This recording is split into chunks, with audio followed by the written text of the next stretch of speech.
Now you're going backwards? Go, camera!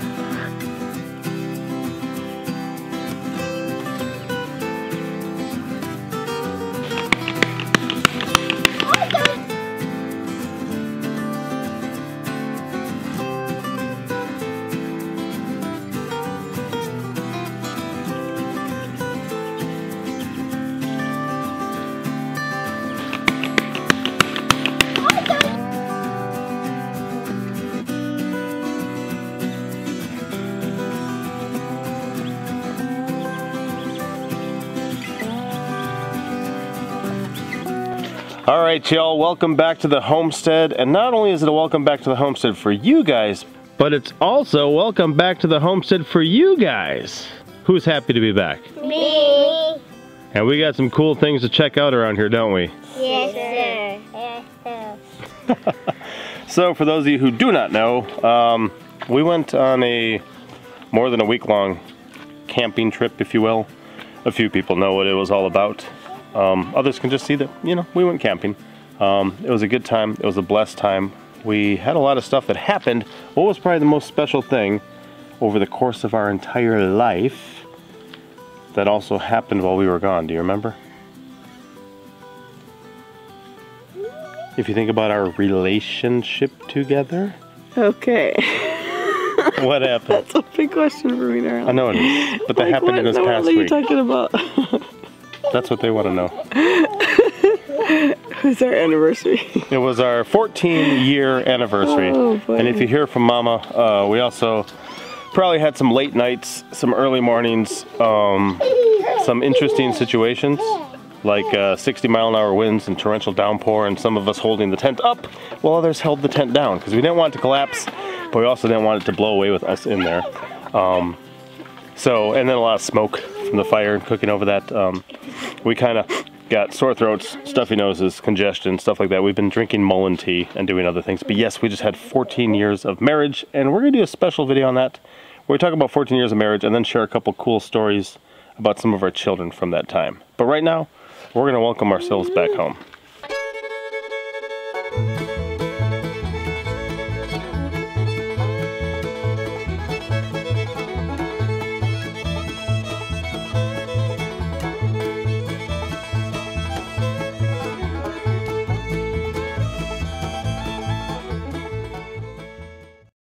When we got back to town, we had to stop in the post office box. There was a ton of stuff for us there, including these, which is very cool. We picked these up at the post office. They were made by a friend of ours who was making some of these for, I think, his grandchildren. And you know what? I bet you the little Peppers would enjoy these. So it's pretty much a long stick with a block of wood on them. I may do some shaping and stuff to them, but they're just some fun stilts to try walking around on. So we're gonna see how these kids do. They've had no practice. I told them, nope, we're gonna save that for a video. Just that way, if they, you know, people like watching the fail videos where people tip over and fall down. This could be their chance, their big chance. No, I'm kidding. We just wanted to check this out on camera for the first time. Who's ready to give it a try? Me.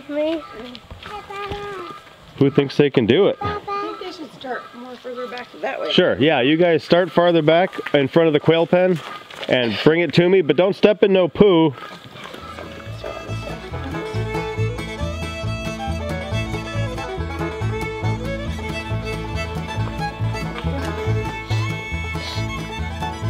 And give it a try. Do what you can.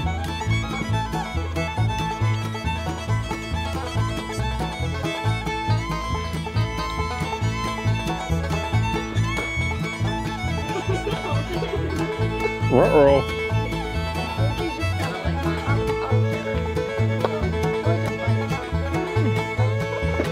Yeah, it's just like riding a bicycle, only there's no wheels. Whoa! Give it a shot, son.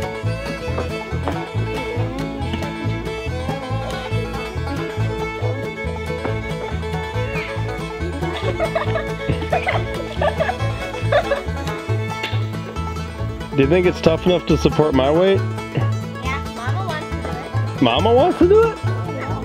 Whoa.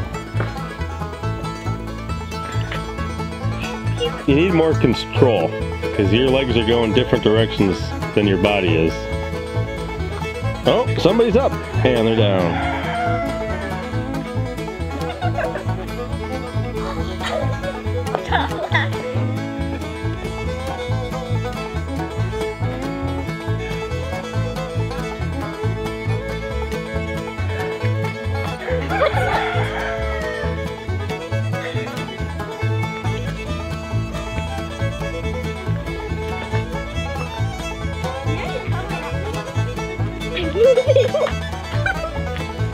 So, Mama and I are gonna try for a minute.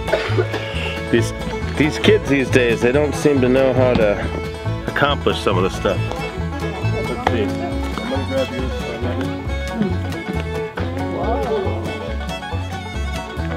Darling, come grab a pair and saddle up next to me. Come grab a pair and saddle up next to me. Wherever you put space.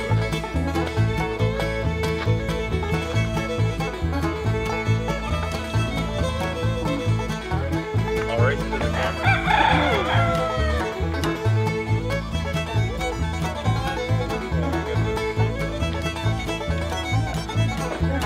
Yep, that'll help. You can practice with this.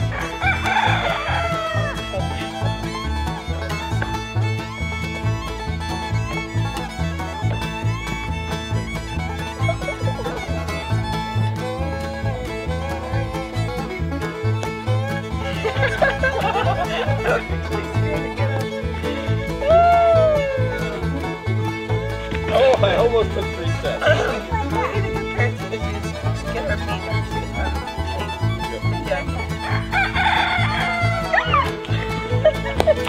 That was 4.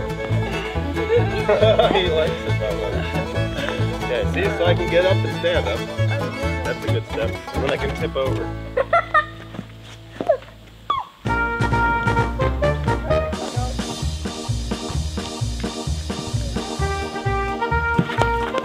If I had real shoes, or my boots on,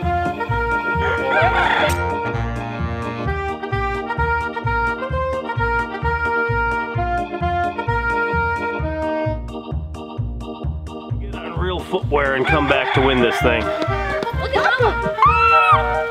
Are you even on screen? Barely, I guess so. All right, we'll go from there. So stay from where Anita is this way.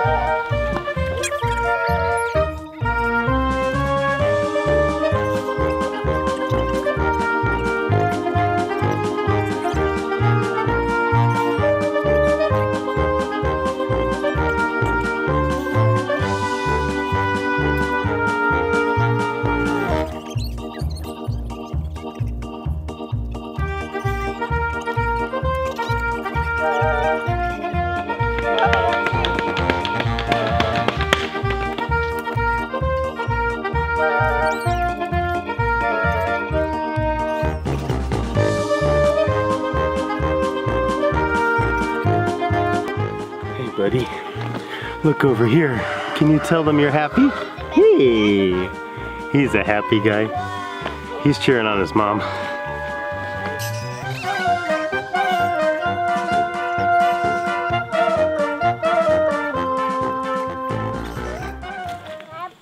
So I think what we're gonna have to do is give them all some practice time and probably an upcoming video give you guys an update. Who do you think's gonna get this quickest? Who do you think's gonna do the best job? Some of these are probably too little to do it on their own, right buddy? But looks like they're doing pretty good and Mama's getting the hang of it too, so what a cool gift. That's the simple life people used to enjoy, was toys like this and that have hours and hours of, you know, real life skills they'd be developing as far as handling their motor skills better out in the real world, out here in creation and nature. But yeah, I'd prefer this over a video game any day, especially for my children. She's winning.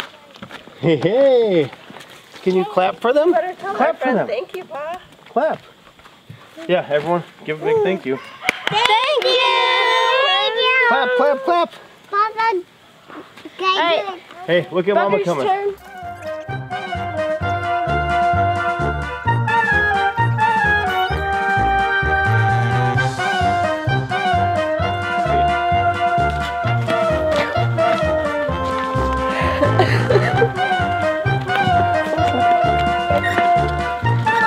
Backwards. Go, camera.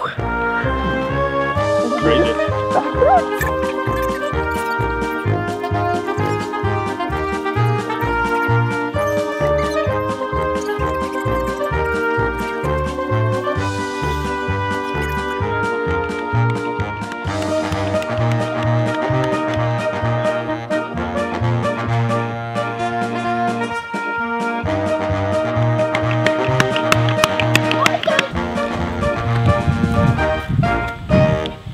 You know, one thing that I really appreciate with just the way the natural world works, and the more we've kind of left that city mindset and gotten involved in the real world out here on our homestead, is just the volunteer stuff.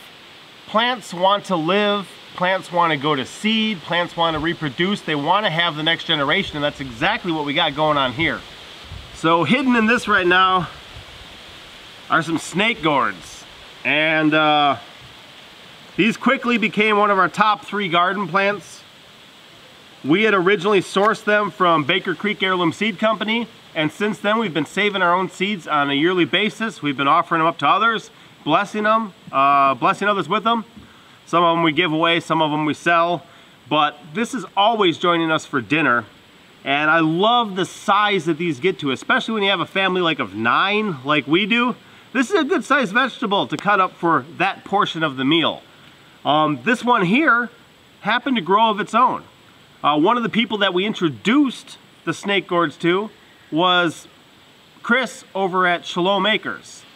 He absolutely loved them, first of all, but then he also did some experimenting with them. See, we've eaten them in soups or stews or stir fries, but that was kind of about all we had done, and we'd done a little bit of freezing with them. Well, he had a really bad crop of pickles the other year, cucumbers, so he wasn't able to make pickles. So he thought, I wonder what would happen if I made pickles out of snake gourds. And sure enough, if you didn't know or weren't paying close attention, you wouldn't realize it wasn't actually made from a cucumber, because the pickles from these are pretty much spot on. So he loved the plant, wanted to show his appreciation to me for introducing him to the plant, and he gave us some of their big ones from his garden. He told me, yeah, grab those, take those home. He says, I know you like to have the seeds, you like to send them out to others and other things. He says, have some for your supply. So I did. And I had them sit out here for a minute before I actually saved the seeds for them. And then when I got to the point I was saving the seeds for them, apparently some of the seeds had escaped. Some of them will grow much straighter than this. Normally they need to be grown on a trellis to be straighter. This one here has got a little yucky part. There's a cucumber beetle right there. Squash bugs will attack this plant. Cucumber beetles will eat these guys. Like I said, these weren't growing on a trellis, so they're not very straight. But this is a volunteer. This is something for free. And I saw them before I left. And I was hoping by the time I got home they would be a good size, and sure enough they are. There's also lots of little ones starting to come farther down this plant. But how cool is that, that just by having some seeds fall on the ground in this area, all of a sudden I'm getting free food. This will be 2 good meals for my family that these will be able to join us for, just because we had them here. So I will show you some of the big ones up in the garden, just so you got a better frame of reference for these. But I love stuff like this, that just because one seed happened to fall to the ground, now I can get free food. You know, that's the way I like to live. I love stuff like that. It's actually kind of hard to be back and checking all this out and not get distracted along the way, because there's so much growth just going on in our homestead, and I absolutely love it. The camera right now is actually perched up in a peach tree that we planted the other year, but behind me, this guy here is what I noticed, and it fits in a lot with what we have going on that I just showed you with those snake gourds.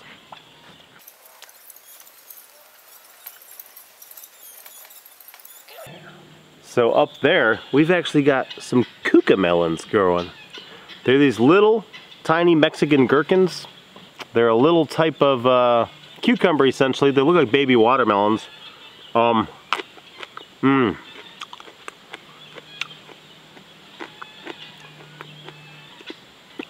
We really appreciate them, and I've always wanted to grow these. I actually bought some seeds years ago, and I don't know if I didn't plant them or if they didn't turn out or what, but we never got any from them.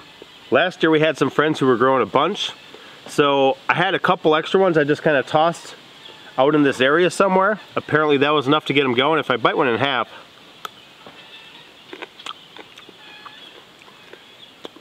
you can see there's little seeds in there. Maybe you can see. I'm not sure if the camera's focusing for you, but there is little seeds in there. And that's what they grow from. But just by taking a couple fully mature of the little melons and toss them along the side, I got some plants growing. Actually, when I was down at Shalom Acres last, grabbing some other plants off of him, there was a bunch of these growing around there, and I thought, oh, I'm gonna make sure to grab some of these. So I got some seeds for the next year or the future. When I get back and I noticed I had one growing up here naturally just from the stuff I chucked on the ground a year prior. But I love that kind of planting where if I take this and go, there'll be some growing next year. That's crazy to me. Here's another cool one on my way up to the actual snake gourds in the garden. This is American Beautyberry. We've been growing them here for a number of years. Had some in some pots and stuff. Finally got some introduced onto the property where they're growing and coming back year after year. One thing I'll say is I was just talking with a friend of mine, and I mentioned this to him. I wasn't sure if he ever encountered it before, and I mentioned that while they're not very entirely flavorful, all these little purple berries are technically a crude protein.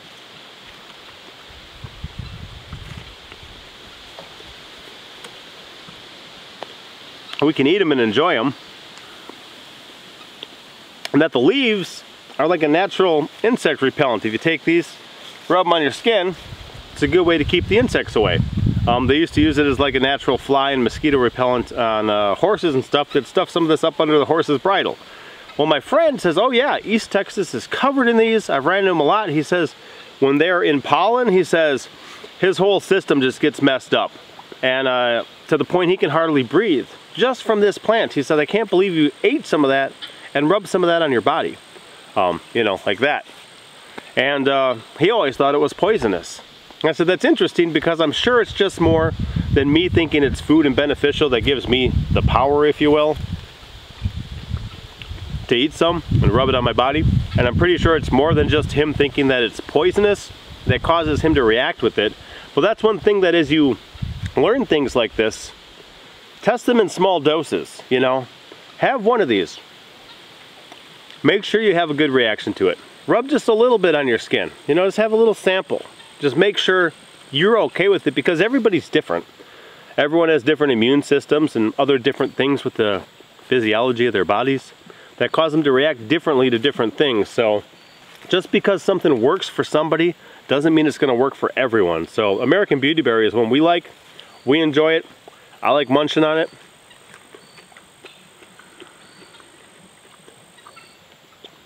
I like rubbing the leaves on my body, but that may not be for everyone.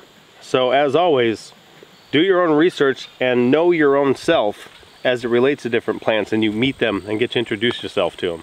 But here's a good example of what a nice straight one can look like. And this one, compared to those couple I just harvested, has a much thicker skin. It's very hard. If I shake it, it just wiggles back and forth. It doesn't like do this, you know what I mean? It just does this. So this one's going to be safe for seed. It may be the longest one I've ever grown. We've got some other nice ones here maturing. This one kind of took a turn where it hit the soil and bent off to one side. Just because you got them on a trellis doesn't mean they're all going to be straight either. I mean, does this look very straight to you? It does for a bit, but it really curls down here at the bottom. And one cool thing is that even while stuff like that is getting fully mature and going to seed, these plants are still cranking out little ones like here or over here. These are ready for pickling or joining us for dinner in a stir fry or adding to a soup or something like that. So the plant just continues to crank things out for its duration unless something kills it, and we like that. Like I said, one of our top 3 garden plants with good reason. And while I'm here as well, do you see those big flowers behind me? Let's go take a look at that for a second, because I just learned something over my week camping that I never knew before. So this giant plant towering over me right now, these are sunchokes or Jerusalem artichokes. And obviously, in the garden, some of these are probably 12, 13 feet tall. They can be a force to be reckoned with. One nice thing we like about them is that they pretty much 10x in the garden. What we grow them for primarily is the tubers, which are very tasty, If we plant like 10 pounds, we'll get back like 100 pounds, which is awesome. I only have like I don't know if it's 25 to 36 square foot section here right now. I think it's gotten a little bigger over the years, but the other years we just harvested this little square where we have them planted. We had over 100 pounds of tubers that we could eat. The cool thing too is with our Jacob sheep, they love eating these.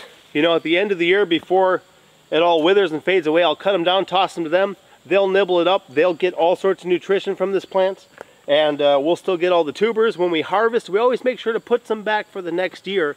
Otherwise, we're going to run out, you know. It is hard to get every last one, but we also conscientiously make sure that something is still down in there. Now, the cool thing I just learned is kind of what these actually look like in the wild, where we were camping. And I should have filmed a video for you guys there. If I get a chance, I'll do it in the future. But I actually saw my first wild ones. And it was just another guy who appreciates things, understands certain things from nature, from creation, the way that the real world works. And he was pointing one out to the property owner and said, hey, look, these are wild sunchokes, wild Jerusalem artichokes. And I'm like, that's awesome, because I knew they were out there, but I never met them before. And rather than being some thick, luscious, crazy thing, it was more of a spread out. They were only maybe about this tall, and they were just kind of spread out across an area. But when he pulled it up, I saw right away, I said, yep, sure enough, that's exactly what that is. That's a sunchoke tuber. And then I went for a drive after that, and I was able to, in multiple places in the ditch, see and identify wild ones myself. So that's awesome, because things in their native form, you know, their uncultivated form don't always look the same as they're gonna in our garden. We have wild tomatoes around here. They really don't look like tomatoes, you know, and other plants too. If you looked at a wild carrot versus a carrot in your garden, they're quite a bit different. So that was really cool. Definitely like seeing how our sunchokes are doing. Definitely looking forward to the harvest once again. This year we plan on offering up some for sale in our Etsy shop, so stay tuned for that. I just got to figure out what makes sense to charge people as we ship boxes and see how that works. But we're excited for that because it's one that we are probably always going to have in our garden and want to introduce others to as well. So if people want to get their hands on some, we'll hopefully have enough to share this year. Just while I'm up in here, see this giant green wall? That's the Malabar spinach, another one of our top 3 garden plants. Honestly, look at that wall. I don't think we could pick it all if we wanted to. Not that we don't want to, but I'm just saying that's a lot to get through.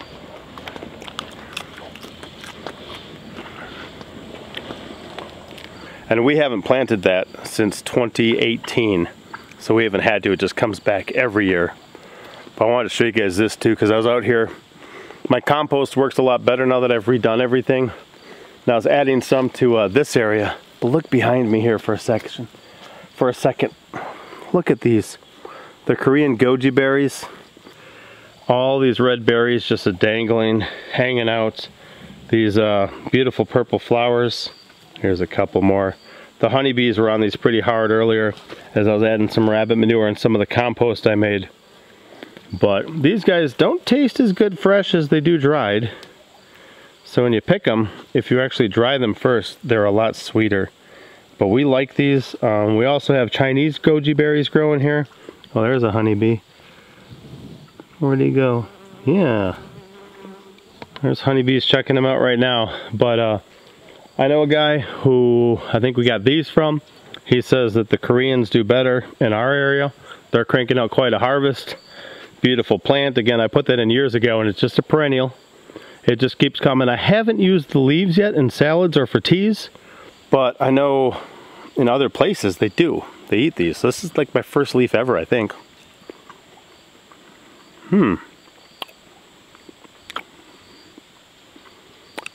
Perhaps a little more bitter than I was expecting, but it's also been a lot of dry heat here lately, but definitely not unpalatable. And yeah, I could see using that as an edible green too, and just trying to get the most out of our plants. As we learn more functions for each of these plants, then of course that becomes better. But here's the Chinese goji berries.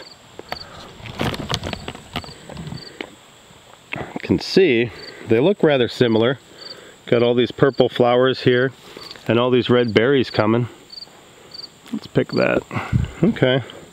Well, that fat one on that's rolling around. That's the Chinese, the other ones are the Koreans. But they look really cool too. Honeybees are on them as well. Goji berries, another one. We have strawberries as a ground cover down there. And then we have these guys above that. Some of these are really looking good. I should really get in a nice harvest of these and get them dried up. These ones are also pretty easy to propagate from cuttings, but I think we're going to make sure to save a good amount of seeds to offer up for people as well in our shop, just because I love perennials. I love planting something once and having it be there for years and years to come.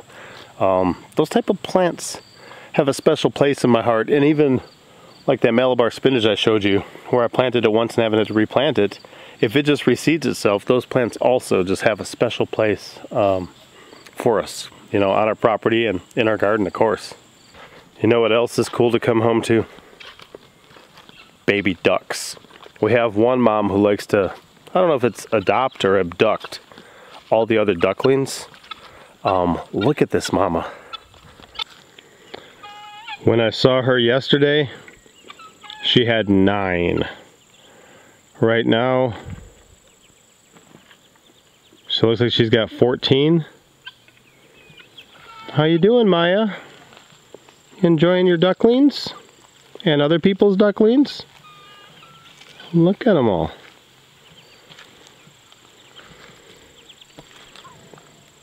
So we really like the ducklings here on the homestead, and look at them. They're just constantly going around taking care of business. You're a good mama. Oh, the rams are wondering what I'm up to. How you doing? You right there, buddy? We're actually going to be eating that guy before too long.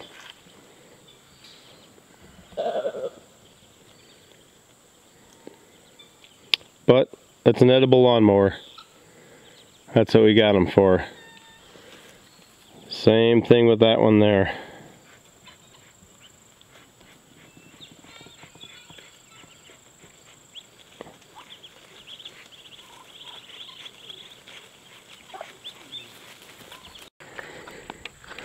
What are you two doing? I'm watching the ducks. What are you doing? Hey. Hey. Watching the ducks?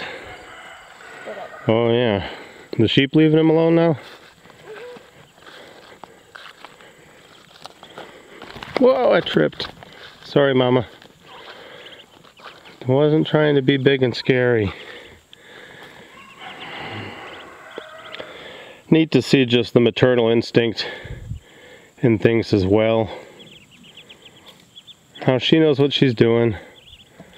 All those little babies, all these different colorations, although they're all about the same, you know, they're all different yet. Just part of our pest control posse doing the rounds.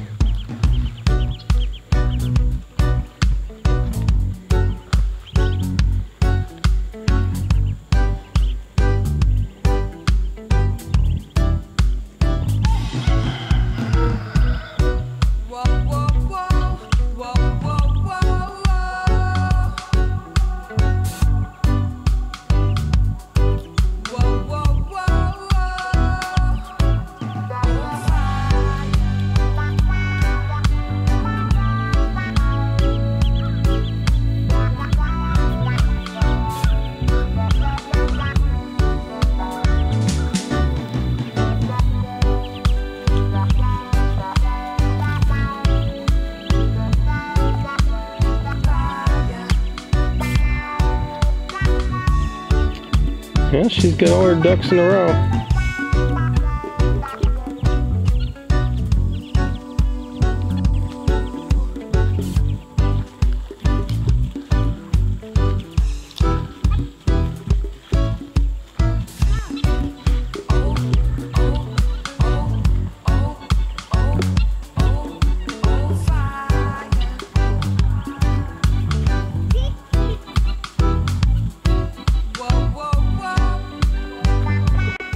What's going on?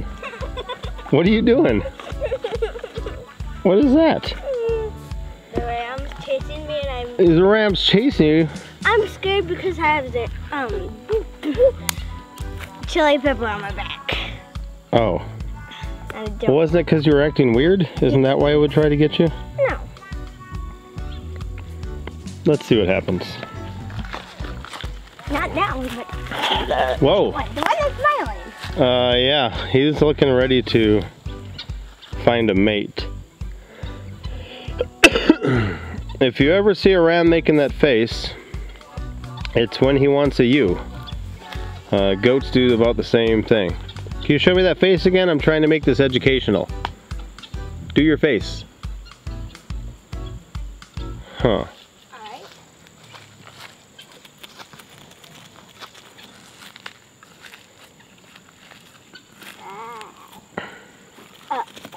Oh, yeah, that was the same thing there.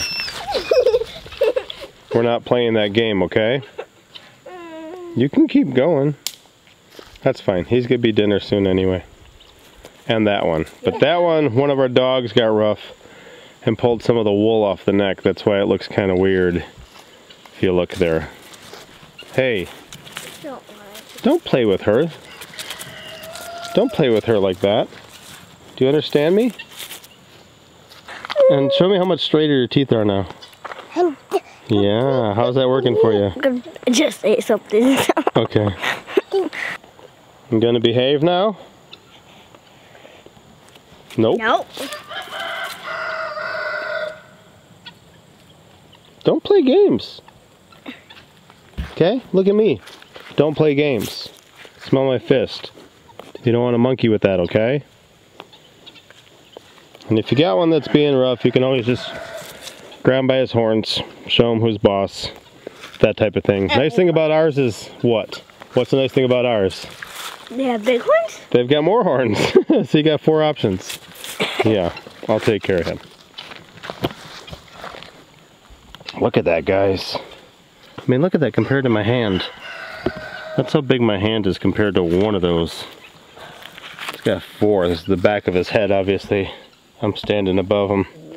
Interesting rams, though. What do you guys think? What do you guys think? Is this why they say people look like they're animals? Is this guy it? Do I look like that to you? Thank you for watching.